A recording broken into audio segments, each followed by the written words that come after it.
Good morning. So I'm up doing some farm chores today, and I had some questions. People ask me a lot of times, like how I feed my goats, what I feed them out of. Goats can be aggressive eaters, especially boar goats. And boar goats are that's our livestock that we have, and they're big, and so they get a little bit aggressive. We do rotate our pastures with them, and a lot of times if we later in the wintertime we don't have anything for them to eat off of. Of course, we supplement with hay and grain. But one of the things I like to do is these particular feeders, we clip them on the fence. And they don't have them sometimes in our local supply farm store, feed stores. So we can buy some and modify it. And I'll show you how we do that and what that looks like. They will tear a feeder up. That's the thing, and they're big goats, and so they like to tear them up. So the way we install them and put them on in a couple of different areas all over the farm is really super helpful to us, and it makes my feeding a lot easier when I can just come out, reach over the fence, and throw out my food. So I'll show you guys that just in a little bit, but I wanted to show you the feeders that I was. So this is a typical goat feeder that we have mounted to our barn. But we had to take a few extra steps in mounting it to make it more secure because they will stand on them. They will all come out at one time and try to eat out of them. Right now they think I'm about to load them up. So we add some extra secure bracing here when we mount it. And we do mount them lower. I do have to clean them out a lot of times because I get the goat berries out. But that's one of the things that we really use. Also, I have another one that I like to hang on the fence. And one of the things that we have to do with our watering is we've had to install a little hook onto our water bucket, because if we don't, the miniature pigs or sometimes even the goats get so aggressive they'll tilt it over, but they can't tilt it over with the clip on there. It just makes it easier, and that way they don't dump it 5 minutes after I've already put water in for them. So that's one thing that we like to use.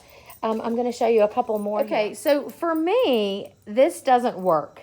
It may work for everybody else, but y'all, this does not work for me and my goats. Let me tell you why. This big plastic feeder, this big rubber feeder, you can do water. Some people can do hay. My goats love to use it as a bed. So if I put hay in it, they get in it and they sleep. If I don't put anything in it, they get in and they sleep. If I put water in it, they try to tip it over or they try to get in it. So we turn it upside down and they can get on top of it, and that works just as well for us. We have purchased these hay feeders here in our barn.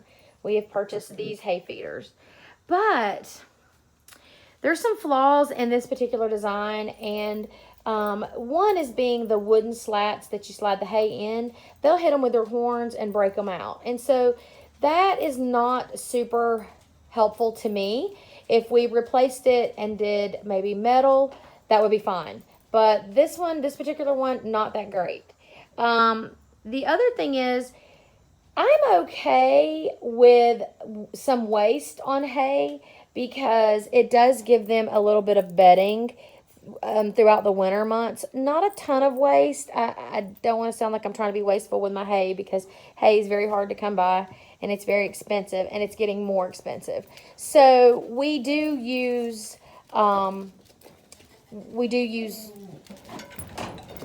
things that help us conserve the hay, but I'm okay if they get a little on the ground. Okay, here's something, you guys, you may think this is a very easy and a simple, obvious point out. If I did not have a standpipe at my barn where I have to do all my watering, this saves my back. It saves me in so many ways. I try very hard not to lug water in buckets all the way through pastures and fields. And if I change them out, this is easier and it's closer to our fields.